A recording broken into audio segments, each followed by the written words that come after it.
Before we get into today's show, let me tell you about the latest deal from Mike Lindell, MyPillow. Once again, the big box stores have canceled their orders simply because they don't agree with Mike Lindell's politics. They don't like it because he supports President Trump. Well, he's going to pass that savings on to you. No more middleman. And boy, does he have some great deals on the Giza Dream sheets and the Percal bed sheets. Listen to this. Giza Dream queen size, normally $139.98. Your wholesale price, $69.99 when you use promo code Joey. King size, only $79.99. The Percal queen size, normally $89.98. Your wholesale price, $29.98 when you use promo code Joey. Just call 1-800-893-4059 or go to MyPillow.com. Always use promo code Joey. Free shipping options available. This allotment's not going to last very long. When they're gone, they're gone.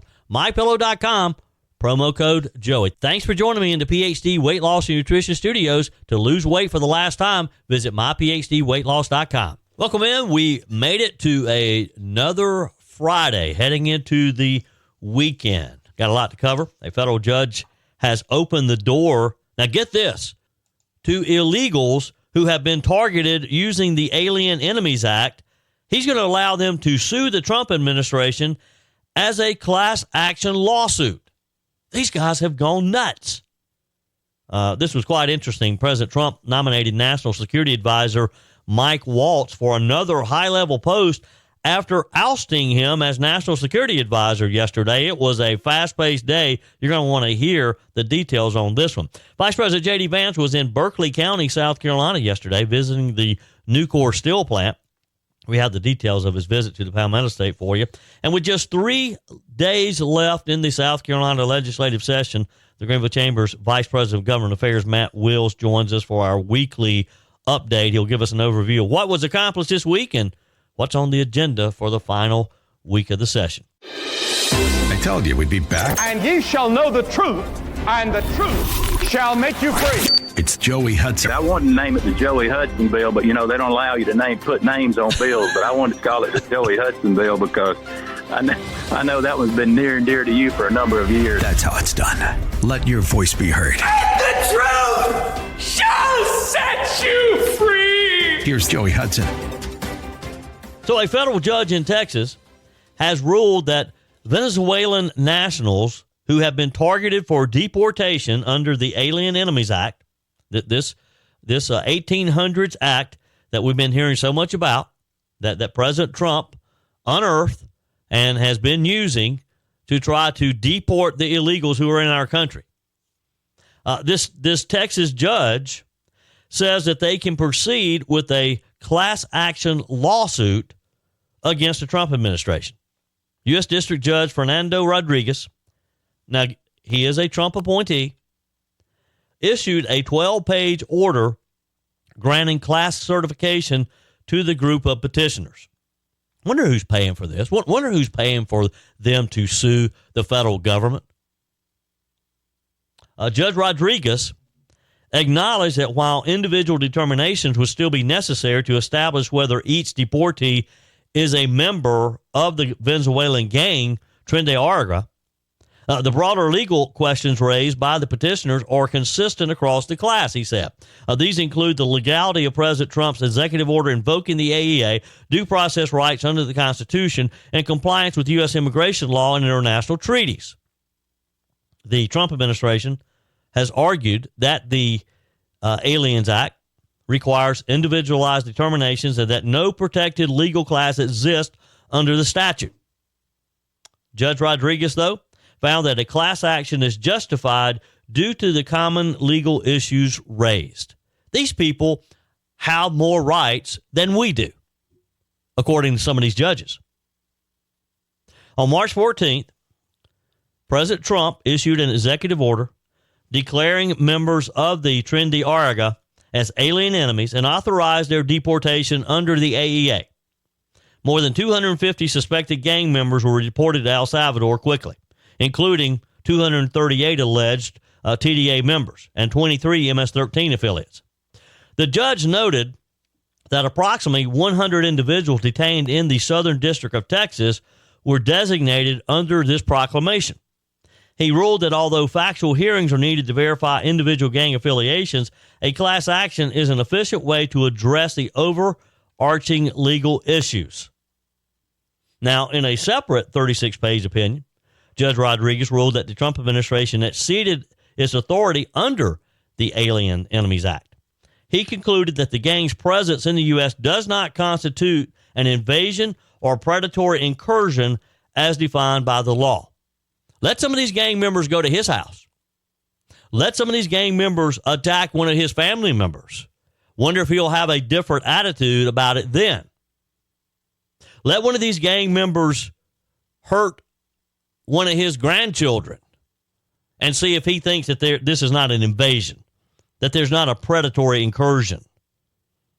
The judge stated that the executive order lacks references to organized state-sponsored action by Venezuelan, which is necessary for application of the AEA.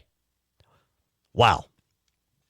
These federal judges, for some reason, believe that these people who came into our country illegally, I don't think there's any question. I don't think he's challenging that. I think he admits that they're here illegally.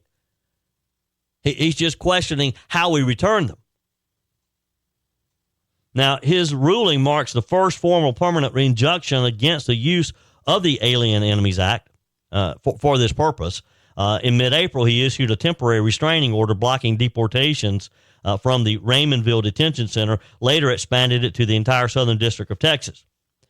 The administration, of course, contends that TDA operates under the direction of the Venezuelan government, but the court found insufficient evidence, they said, to support this claim. Rodriguez emphasized that the Alien Enemies Act has traditionally been used during wartime, including the War of 1812 and the two world wars. Well, Judge, we're in a war.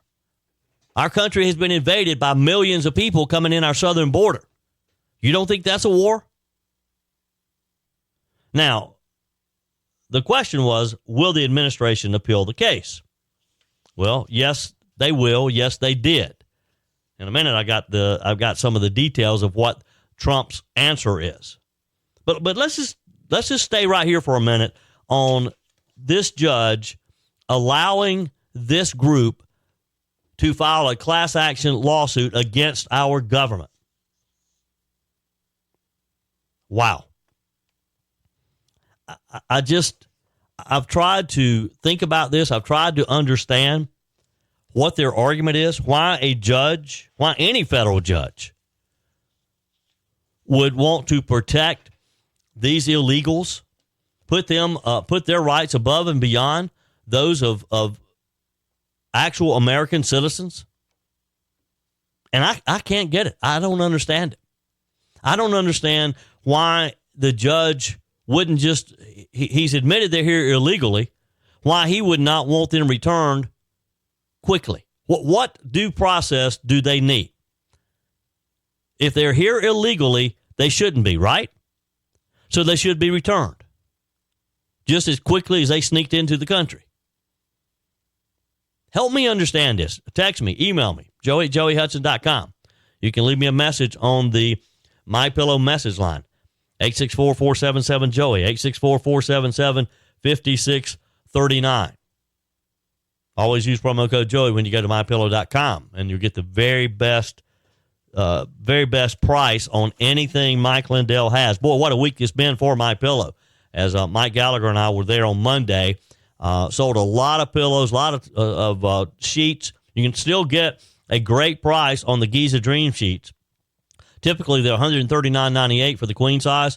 When you use promo code Joey at mypillow.com or call 800-893-4059, you're going to get them for a wholesale price, $69.99. King size only $10 more, $79.99. The Percal queen size normally $89.98. Your wholesale price, when you drop my name, when you use promo code Joey, $29.98. King size only $34.98. So go to mypillow.com. Let's wrap up this week by once again showing Mike Lindell and this great American company that America supports them. Go ahead. It's not too early to start shopping for Christmas. Some people say, well, I don't need any sheets. Well, buy some towels. You can always use towels. And they're the most absorbent towels you'll ever own, and they're soft too. And he's got some great deals on the towels as well. Look, when you go to MyPillow.com, click on the radio listener specials, like radio podcast listeners special, and just start shopping, because you're going to see the discounted price when you use a promo code. Well, that promo code is Joey. Just that simple. I got sidetracked there, but so just leave me a message on the MyPillow message line. So back to this judge. Judge Rodriguez is ruling. This is a major blow to the Trump administration's immigration enforcement strategy. And it sets a precedent for how the Alien Enemies Act may be interpreted and applied in a modern context. I mean, this was the secret weapon that Trump was using to be able to get these people out of our country quickly. And if this decision stands, that's gone. I don't know how we ever get rid of them. Are you ready for this? I dropped over 30 pounds on the PhD weight loss plan, and I never took Ozempic or any of those other weight loss shots. Joey Hudson here. Before you take a drug, here's something you should know. Your body already makes GLP-1. That's the appetite-fighting hormone that these popular drugs copy. But the PhD weight loss program helps your body make it on its own. No side effects, no long-term risk, no major muscle loss, and no rebound weight gain when you stop. Just natural, lasting results. Before Big Pharma was dancing around in commercials, Dr. Ashley Lucas was doing the real work, helping people lose weight naturally and keeping it off, all without hunger or cravings. At PhD Weight Loss, you'll learn what to eat, when to eat, and how to flip your fat-burning switch without a shot. Don't trade your health for a quick fix. You can do this without Big Pharma. You can do this without drugs. Right now, the first 11 callers get 2 weeks free added to their program, 15% off when you fully commit to the program, a free supplemental bundle, and the PhD Get Results Guarantee. Call now, 864-644-1900. That's 864-644-1900, or online at myphdweightloss.com. Vice President JD Vance was in South Carolina yesterday. He paid a visit to Nucor Steel in Berkely County, delivering a fiery speech supporting President Donald Trump's aggressive push to bring American manufacturing back home, starting with steel. And he thanked the hardworking South Carolinians who work in the mill. Who are joining us here today. You guys have got great public officials in the state of South Carolina. We're proud of them, right? They're doing a hell of a job.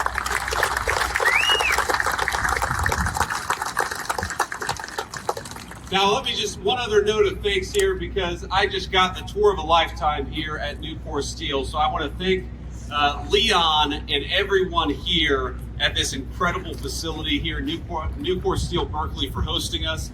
For decades, Nucor has been an engine of American industry. The products this company and other steel makers create form the literal foundation of American society. And I know I speak for many in the administration. Certainly I speak for the president when I say we're grateful for that. We're grateful for the billions of dollars in new capital investments Nucor has announced in just the last few months. And most importantly, we're grateful to the steel workers at this incredible plant. Thank you all for doing what you do, for building America and for making America proud.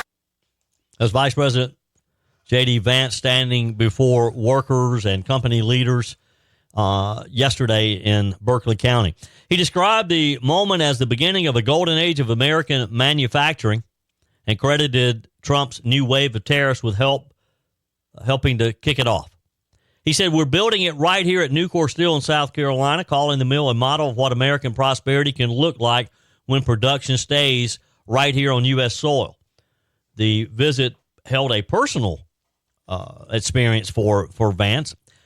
He told the story of his grandfather, who had helped raise him, spent 4 decades working as a welder at an Armco steel plant in Ohio.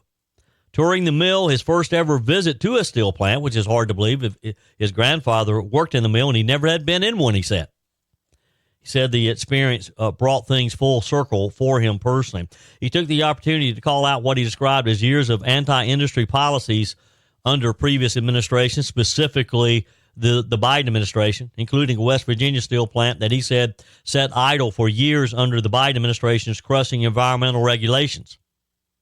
He made clear that things are changing under the Trump administration. He said, "We're never going to allow your job to get shipped off to a country that hates us. We want our children to grow up in a country where the things they need are made by their neighbors and not by foreigners who hate their guts."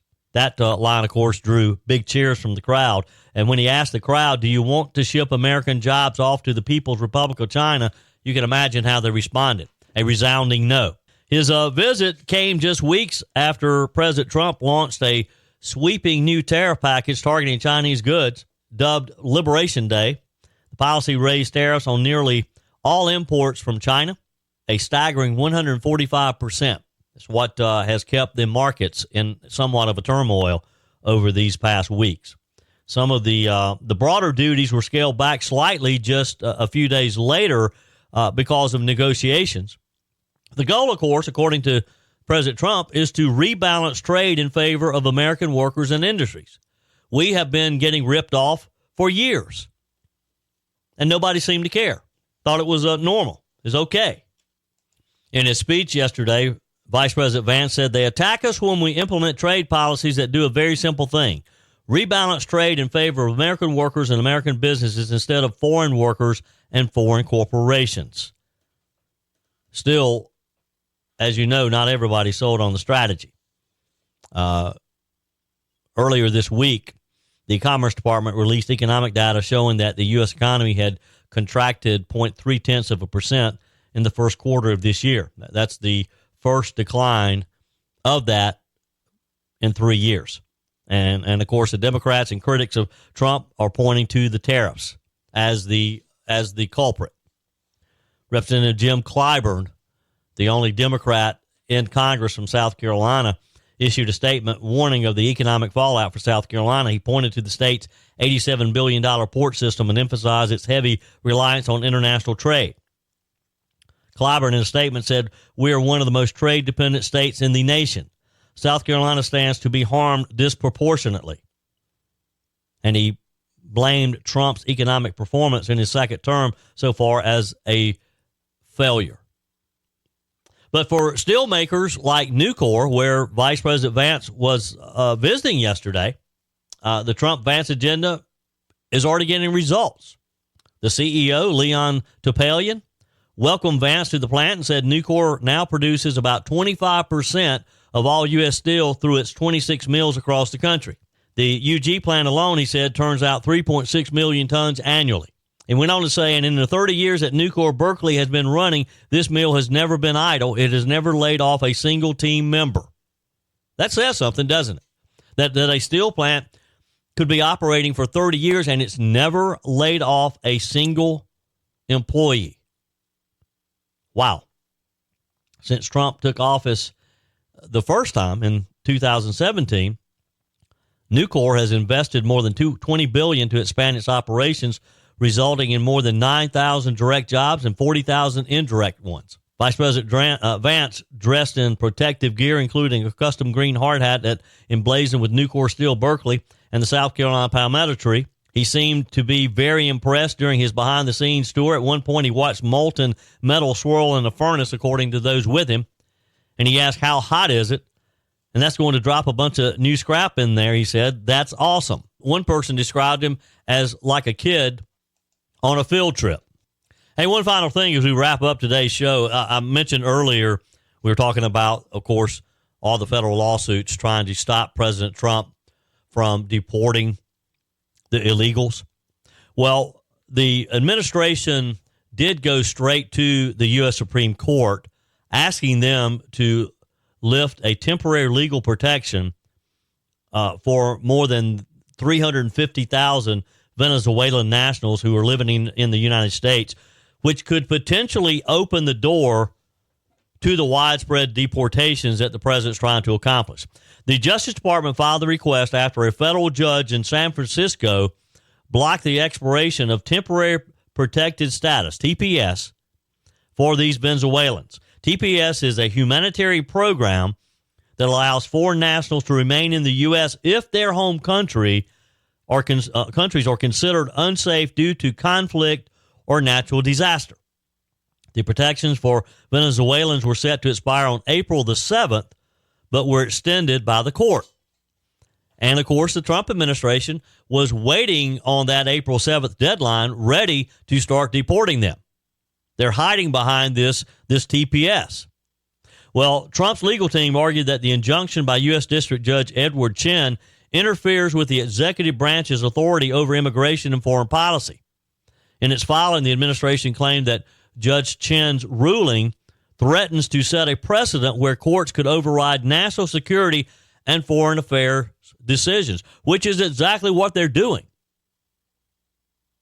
Chen, who was appointed by President Obama, had ruled that ending TPS for Venezuelans would cause severe harm to families and the economy. I don't guess he cares about the harm that it's causing to the U.S.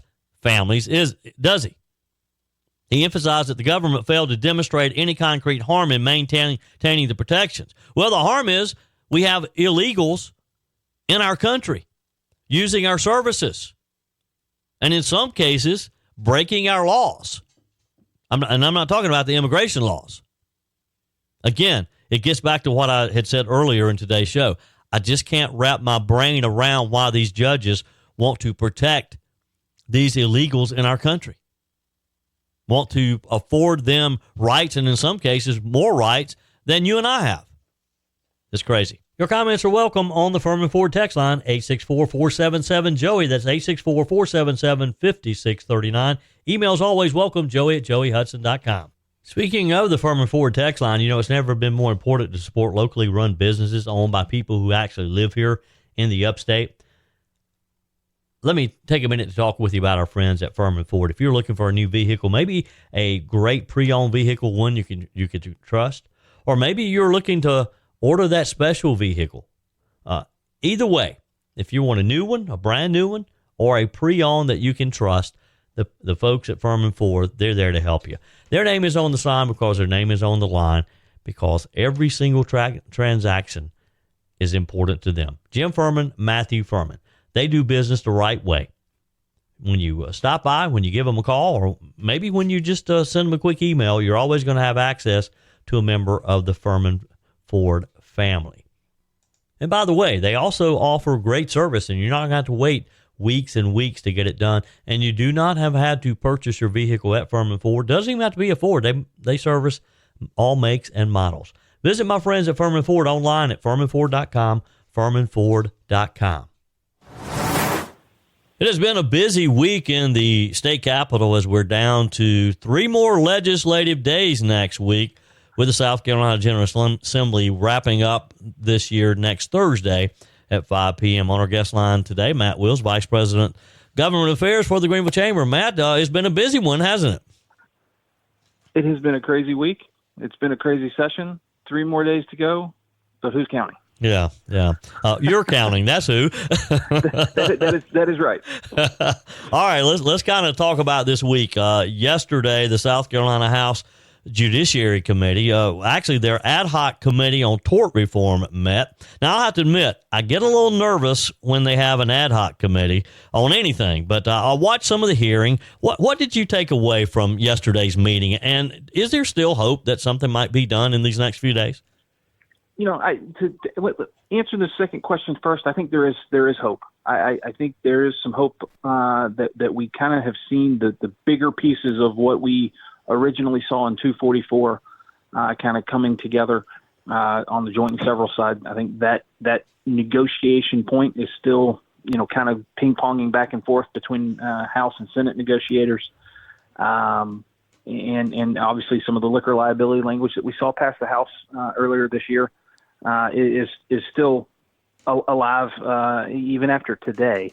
Yeah. I think we do get something done. Exactly what it's going to be and exactly how far it goes is yet to be determined. We've got one more House Judiciary Committee meeting to adopt some amendments to look at some of the things that folks have been negotiating around on Tuesday morning.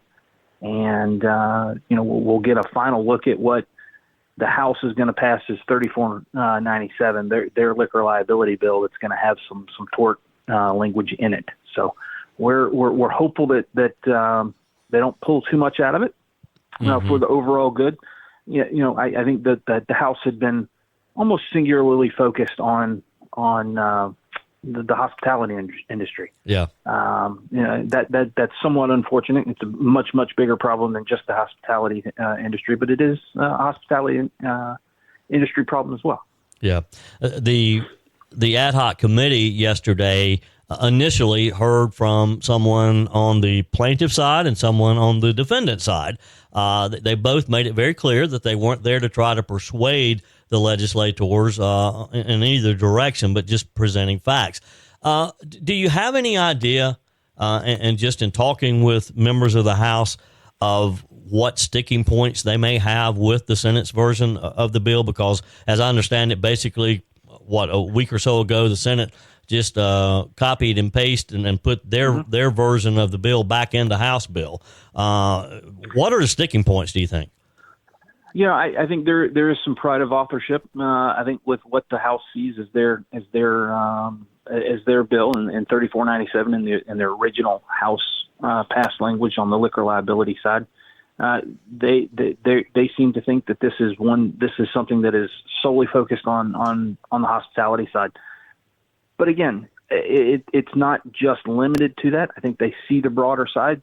I think one of the things that is a big point of frustration, I think, for folks that are proponents of overall tort reform and having a broader approach to this, is that the House has had a version of tort reform passed by the Senate for over a month, and have, until this week, has had no hearings on it, zero, none whatsoever, and then want to complain about that, not having the time to really digest this, really get the hearings on this, have taken zero public testimony on this, which is frustrating. It's extremely frustrating on our end, all the work that we've done working with the Senate to get what we thought was a good package together and get it sent over to the House. Again, their priorities are their priorities. We can tell them that 88% of Republican voters and just in the last year have said, yes, we want this as an overall option. But that has fallen on deaf ears, and liquor liability seems to be the direction they want to go. Yep. Well, it's going to be interesting to watch. And as someone who's kind of on the outside looking in, it frustrates me to see them wait to the last minute and then complain, well, we don't have enough time. And as you said, they've had that Senate bill for a month.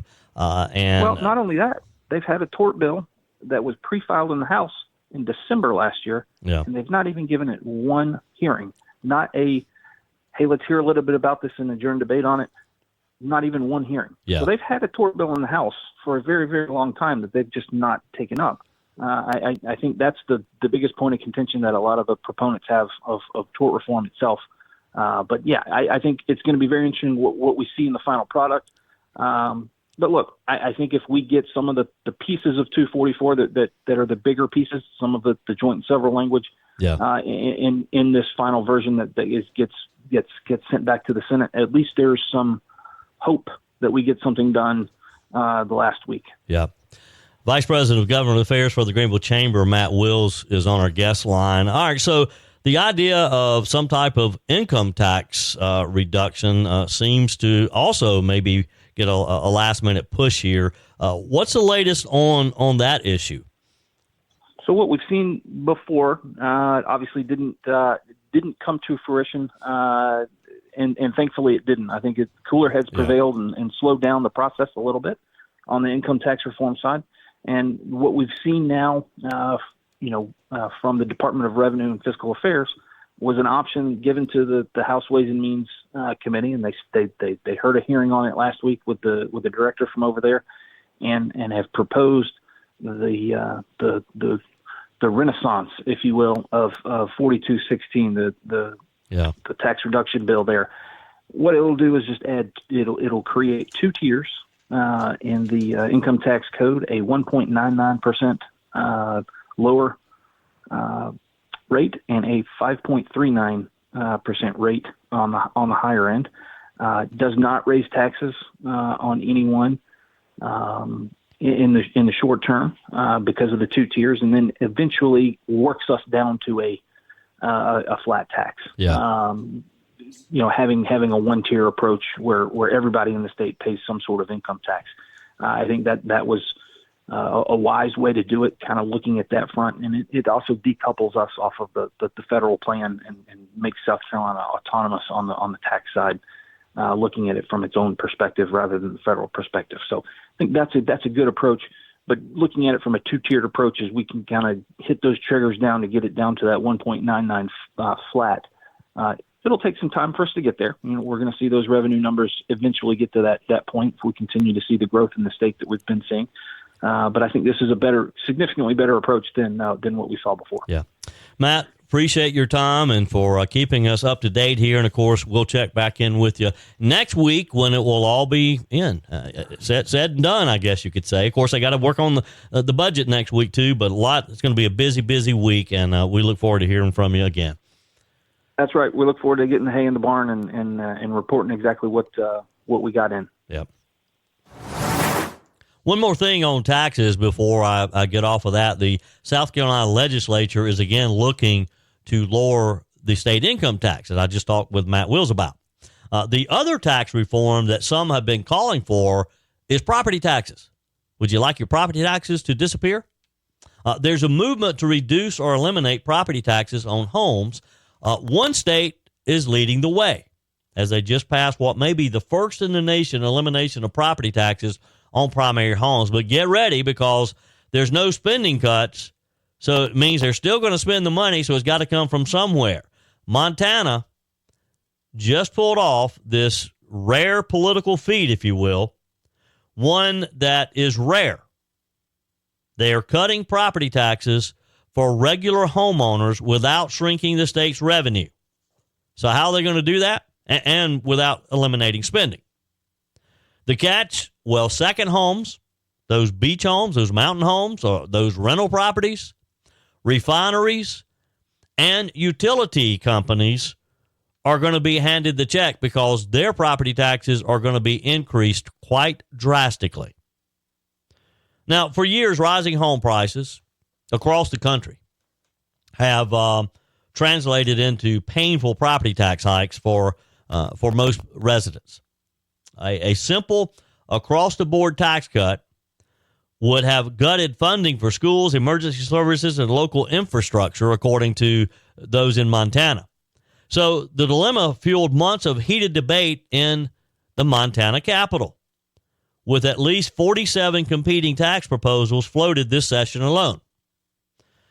This week, on Wednesday, and the Montana legislature is just like South Carolina's. They're wrapping things up. They're trying to get through the session.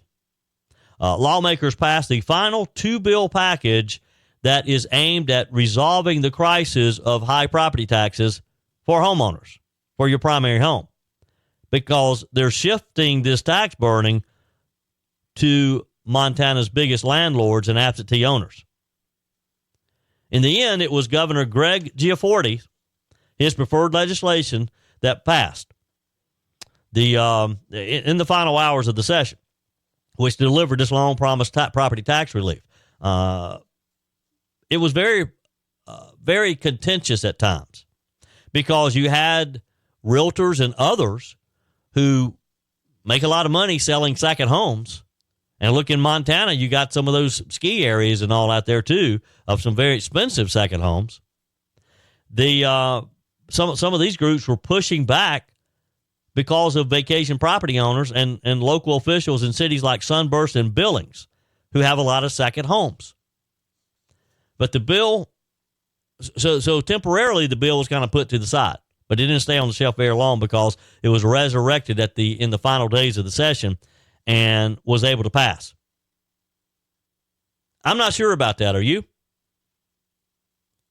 Would you be open to eliminating the property taxes on your primary home only if it's going to if you have a secondary home or you have rental property or you own a commercial building, you know that those are going to go up drastically?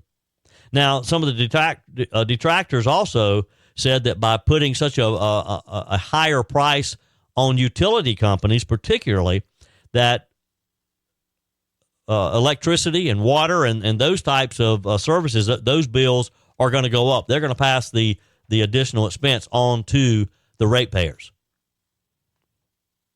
Well, we're nowhere close to getting that done in South Carolina. One proposal that has been suggested, which I kind of like the idea, is I don't think we could ever eliminate property taxes. I was moderating a forum just a week or so ago for the Oconee County Republican Men's Club, and Amanda Brock, the county administrator for Oconee County, that question came up. And, you know, she was very clear. She said, how are we going to operate the county? If we don't get the property taxes, then we can't do pick up trash. We can't have the sheriff's office there responding to emergencies. We can't, you're not going to have firefighters there anymore. I mean, you go through the list and you think about it. It's kind of common sense, because that's the bulk of the county budgets, and the schools are funded by property taxes. So somebody's got to pay it. We'll see. The President Trump made headlines yesterday, and this was kind of odd. He named former National Security Advisor Mike Waltz as the next U.S. ambassador to the United Nations. Now, what's so odd about Mr. Waltz becoming the ambassador is just a few hours earlier, he was fired from his job as the National Security Council advisor. So people thought he was out when he kind of got a promotion. In a message posted to Truth Social, President Trump praised Mr. Waltz for his service in the military, Congress. He gave up his House seat in Florida to become the National Security Advisor. And then he's the one, of course, who was involved in the Signal Gate, and he took full responsibility. He said that he's the one who added this reporter, this magazine writer. I think it was a writer for The Atlantic, wasn't it? He added him to this Signal list of people, along with Pete Hegseth and other Trump administration officials. And when that happened, people thought he probably would have been fired then, but Trump supported him. He stood by him. The president yesterday revealed that Secretary of State Marco Rubio will step in as the interim national security advisor, a rare dual arrangement. We haven't seen anyone, Secretary of State, do that since Henry Kissinger held both posts under President Richard Nixon.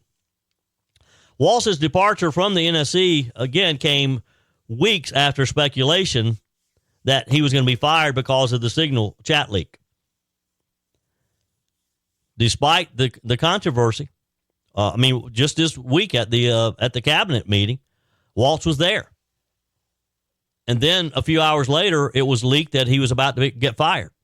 And a number of his staffers were fired. Now, I don't know if he'll be able to take them over to the UN with him or not.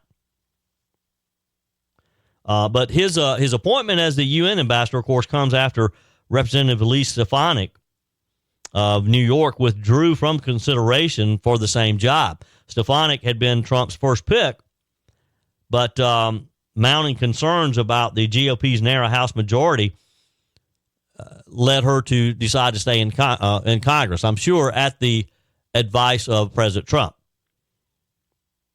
Other names that have been circulated for the UN job included former ambassador to Israel, David Friedman, State Department veteran Eli Kohanim, Rick Grinnell, a former acting director of national intelligence, and former UN envoy under Trump. They all declined to be considered.